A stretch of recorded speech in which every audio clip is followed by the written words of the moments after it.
1.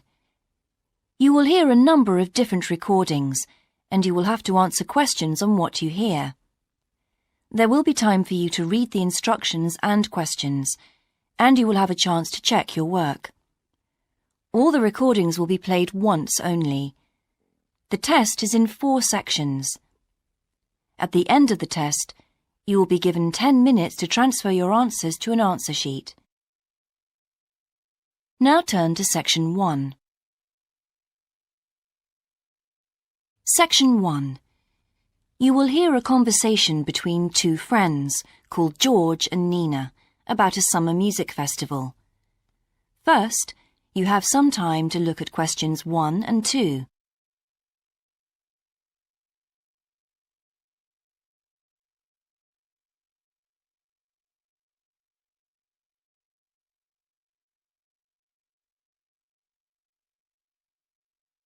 You will see that there is an example that has been done for you. On this occasion only, the conversation relating to this will be played first. Hi, George. Glad you're back. Loads of people have phoned you. Really? I felt just like your secretary. Sorry. I went into the library this afternoon to have a look at a newspaper and I came across something really interesting. What? A book? No, a brochure from a summer festival, mainly Spanish music. Look, I've got it here.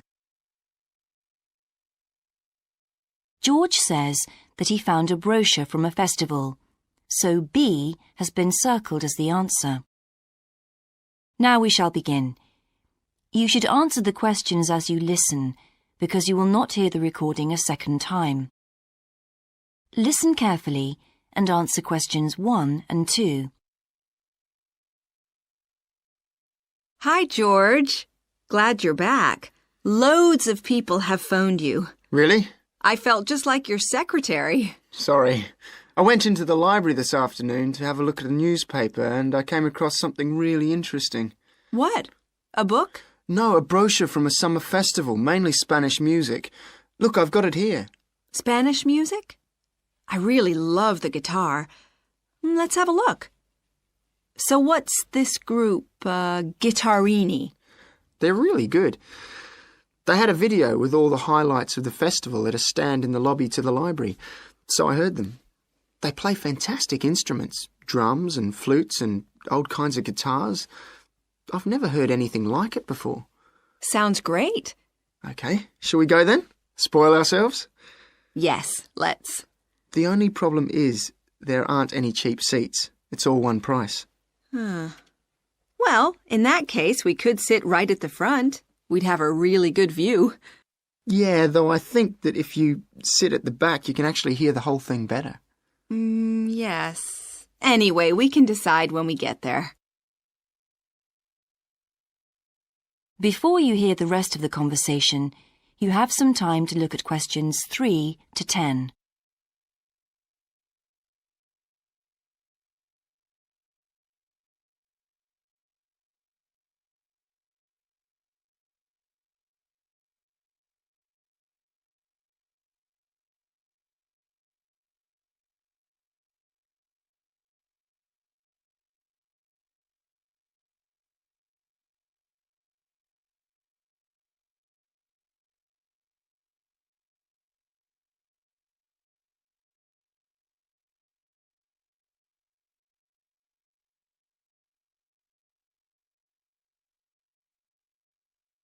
Now listen and answer questions 3 to 10. So will you fill in the form or shall I? I'll do it. Name, George O'Neill. Address, 48 North Avenue, Westsea. Do you remember our new postcode? Still can't remember it. Just a minute. I've got it written down here. WS6 2YH. Do you need the phone too? Please. I'm really bad at numbers. 01674 553 242. So let's book 2 tickets for Guittarini. Okay. If you're sure $7.50 each is all right. How do you feel about the singer? I haven't quite decided, but I've noticed something on the booking form that might just persuade me. What's that then? Free refreshments. Really? Yes, look here. Sunday, 17th of June. Singer. Ticket, £6, includes drinks in the garden. Sounds like a bargain to me.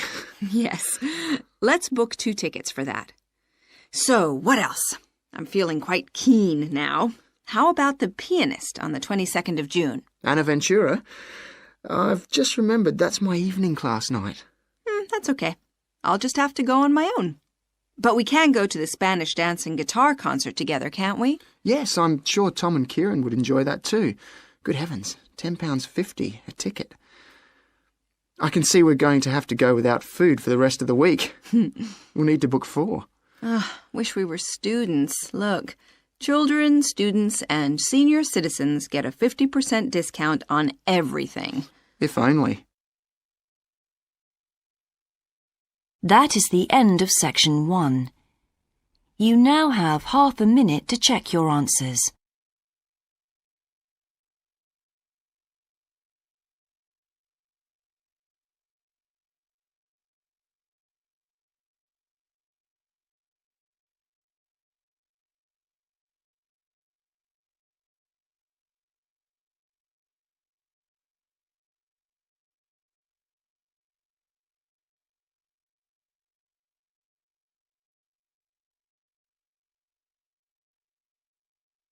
Now turn to section 2.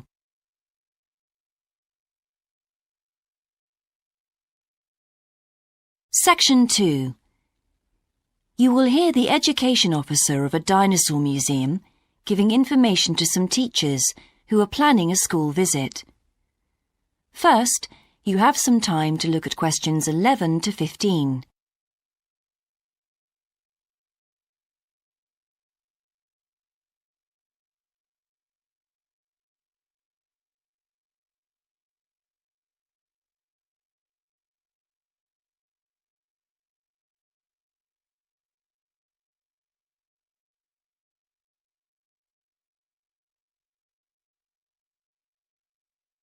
Now listen carefully and answer questions 11 to 15. Hello, and thank you for asking me to your teachers' meeting to talk about the Dinosaur Museum and to tell you a bit about what you can do with your students there. Well, let me give you some of the basic information first. In regard to opening hours, we're open every day of the week from 9 a.m. to 8 p.m. except on Mondays, when we close at 1:30 p.m. And in fact, the only day in the year when we're closed is on the 25th of December. You can book a guided tour for your school group any time that we're open. If you bring a school group to the museum, when you arrive, we ask you to remain with your group in the car park. One or more of the tour guides will welcome you there and brief you about what the tour will be about. We do this there because our entrance is quite small and we really haven't got much room for briefing groups in the exhibition area. As far as the amount of time you'll need goes, if you bring a school group, you should plan on allowing a minimum of 90 minutes for the visit. This allows 15 minutes to get on and off the coach, 45 minutes for the guided tour, and 30 minutes for after-tour activities. If you're going to have lunch at the museum, you will of course have to allow more time. There are 2 cafes in the museum with seating for 80 people. If you want to eat there, you'll need to reserve some seating, as they can get quite crowded at lunchtime. Then, outside the museum at the back, there are tables, and students can bring their own lunch and eat it there in the open air. Before you hear the rest of the talk, you have some time to look at questions 16 to 20.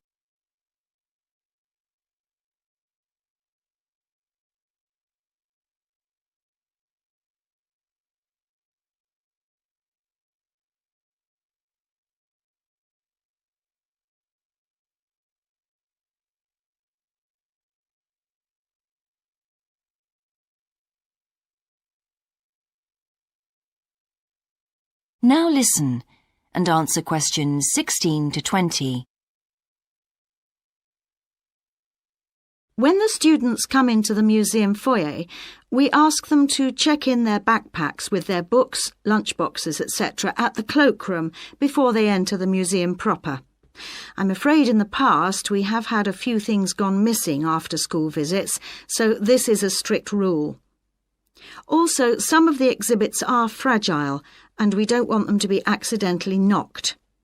But we do provide school students with handouts with questions and quizzes on them. There's so much that students can learn in the museum, and it's fun for them to have something to do.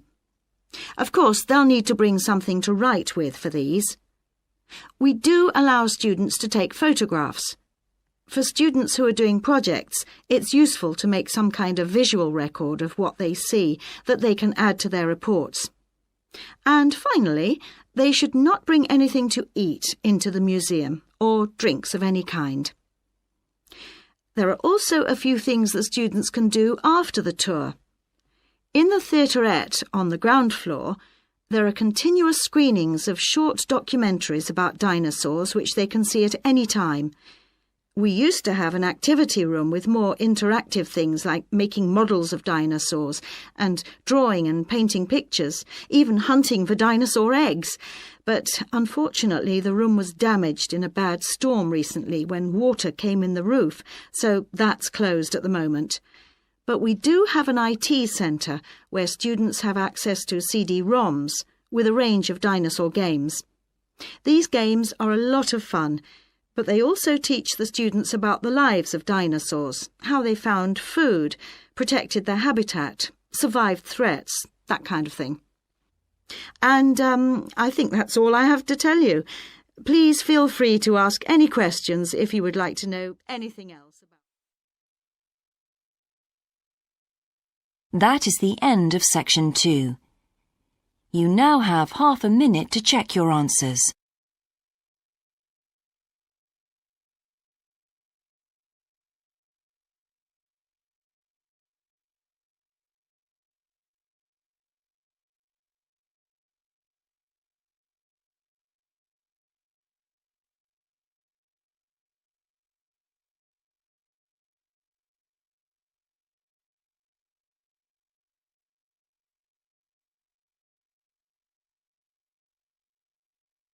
Now turn to Section 3.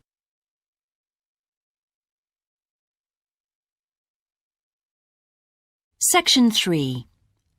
You will hear a student called Sandra talking to her tutor about a draft proposal she has written for a competition. First, you have some time to look at questions 21 to 24.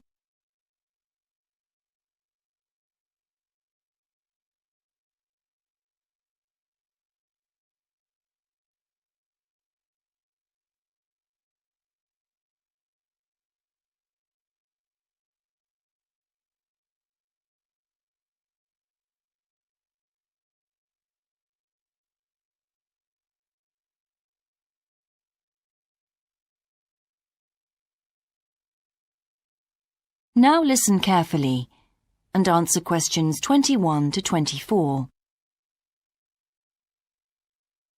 Right, Sandra.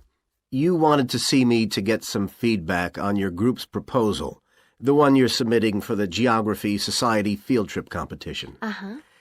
I've had a look through your proposal, and I think it's a really good choice. Oh.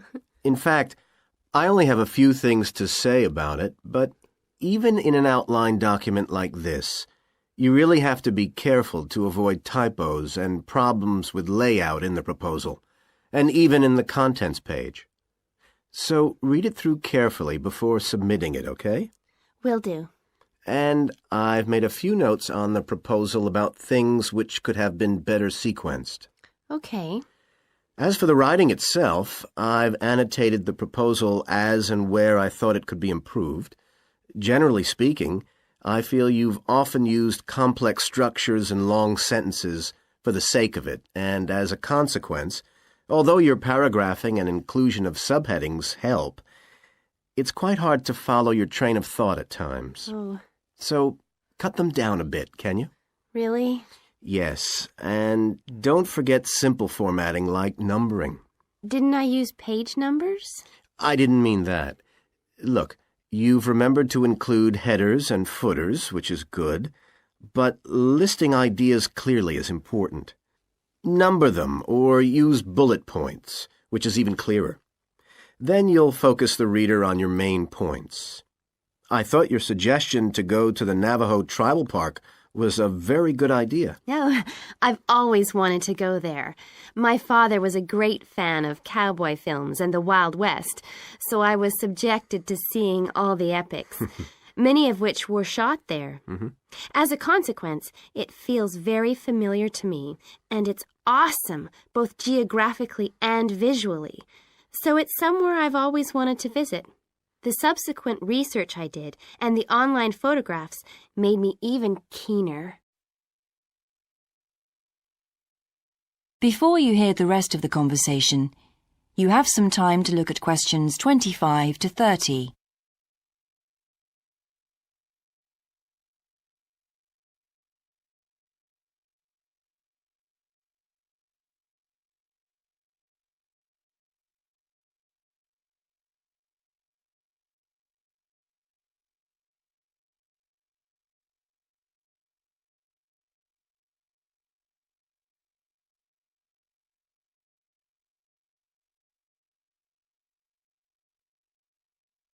Now listen and answer questions 25 to 30. Interesting. Right, let's look at the content of your proposal now. Did you find it comprehensive enough? Well, yes and no. You've listed several different topics on your contents page, but I'm not sure they're all relevant. No? Well, I thought that from the perspective of a field trip, one thing I needed to focus on was the sandstone plateau and cliffs themselves. The way they tower up from the flat landscape is just amazing. The fact that the surrounding softer rocks were eroded by wind and rain, leaving these huge outcrops high above the plain. It's hardly surprising that tourists flock to see the area. Well, yes, I'd agree with including those points. And then the fact that it's been home to Native American Navajos and all the social history that goes with that. The hardships they endured trying to save their territory from the invading settlers. Their culture is so rich. All those wonderful stories. Well, I agree it's interesting, but it's not immediately relevant to your proposal, Sandra. So, at this stage, I suggest you focus on other considerations. I think an indication of what the students on the trip could actually do when they get there should be far more central, so that certainly needs to be included and to be expanded upon. And I'd like to see something about the local wildlife and vegetation, too. Not that I imagine there's much to see. Presumably the tourist invasion hasn't helped. Okay, I'll do some work on those two areas as well. But you're right, there's not much apart from some very shallow-rooted species. Although it's cold and snowy there in the winter, the earth is baked so hard in the summer sun that rainwater can't penetrate. So it's a case of flood or drought, really. So I understand. Now, before we look at everything in more detail, I've got a few factual questions for you. It would be a good idea to include the answers in your finished proposal, because they're missing from your draft. Fine. So you mentioned the monoliths and the spires, which was good. But what area does the tribal park cover? Do you know? 12,000 hectares, and the plain is at about 5,850 meters above sea level. Larger than I expected. Okay, where's the nearest accommodation? That's a practical detail that you haven't included. Have you done any research on that? Yes, there's nowhere to stay in the park itself, but there's an old trading post called Goulding quite near. All kinds of tours start from Goulding, too. What kind of tours? Well, the most popular are in four-wheel drive Jeeps, but I wouldn't recommend hiring those. I think the best way to appreciate the area would be to hire horses instead and trek around on those. Biking is not allowed, and it's impossible to drive around the area in private vehicles. The tracks are too rough. Okay. Lastly, what else is worth visiting there? There are several caves, but I haven't looked into any details. I'll find out about them. Okay, good. Now what I'd like to know is more about... That is the end of section 3. You now have half a minute to check your answers.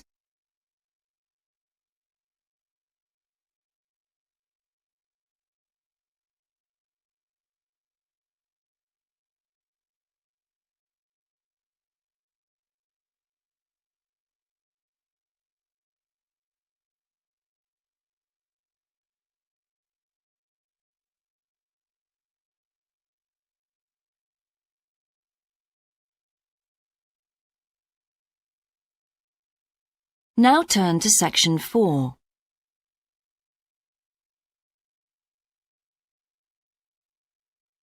Section 4. You will hear a lecturer's introduction to a geography module. First, you have some time to look at questions 31 to 40.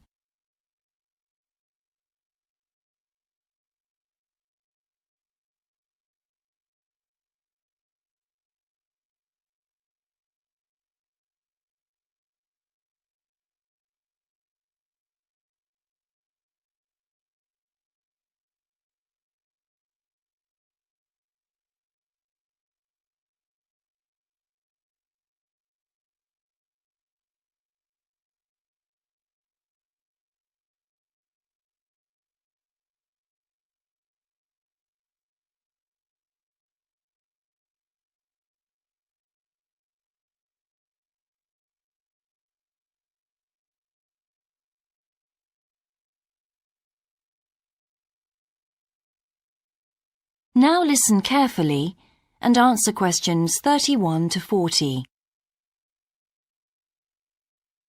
So, welcome to your introductory geography lecture. We'll begin with some basics. Firstly, what do we learn by studying geography? Well, we learn a great deal about all the processes that have affected and that continue to affect the Earth's surface.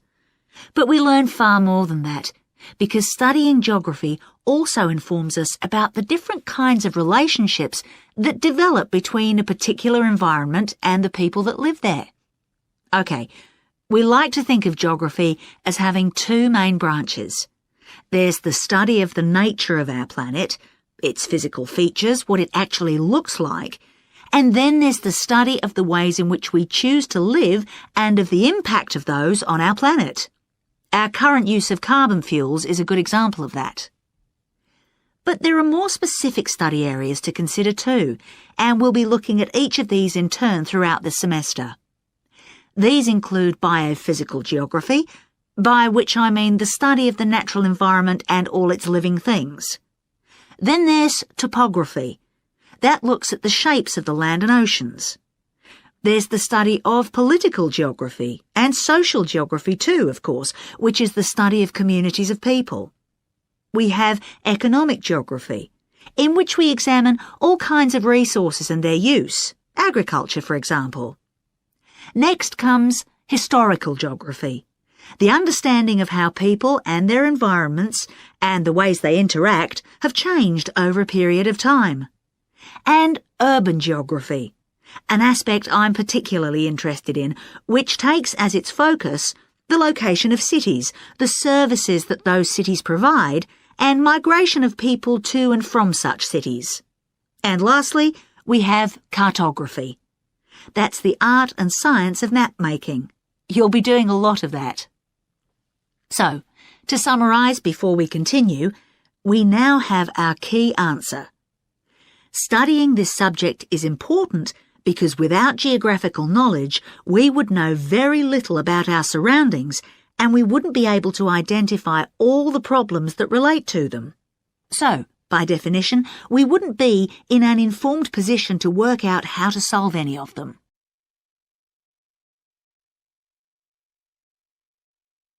Okay, now for some practicalities.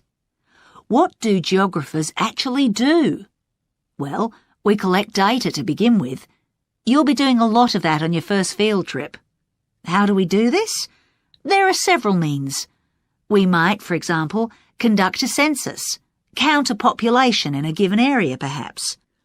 We also need images of the Earth's surface which we can produce by means of computer generation technology or with the help of satellite relays. We've come a very long way from the early exploration of the world by sailing ships, when geographers only had pens and paper at their disposal. After we've gathered our information, we must analyse it. We need to look for patterns, most commonly those of causes and consequences. This kind of information helps us to predict and resolve problems that could affect the world we live in. But we don't keep all this information confidential. We then need to publish our findings so that other people can access it and be informed by it. And one way in which this information can be published is in the form of maps. You'll all have used one at some stage of your life already. Let's consider the benefits of maps from a geographer's perspective. Maps can be folded and put in a pocket and can provide a great store of reference when they're collected into an atlas. They can depict the physical features of the entire planet if necessary, or just a small part of it in much greater detail. But there is a drawback. You can't exactly replicate something that is three-dimensional, like our planet, on a flat piece of paper, because paper has only 2 dimensions. And that means there'll always be a certain degree of distortion on a map. It can't be avoided. We can also use aerial photographs, pictures taken by cameras at high altitude above the Earth. These are great for showing all kinds of geographical features that are not easy to see from the ground. You can easily illustrate areas of diseased trees, or how much traffic is on the roads at a given time, or information about deep seabeds, for example. Then there are Landsats. These are satellites that circle the Earth and transmit visual information to computers at receiving stations. They circle the Earth several times a day and can provide a massive information. You'll all be familiar with the information they give us about the weather, for example. So what we're going to do now is look at a short presentation in which you'll see all these tools. That is the end of section 4. You now have half a minute to check your answers.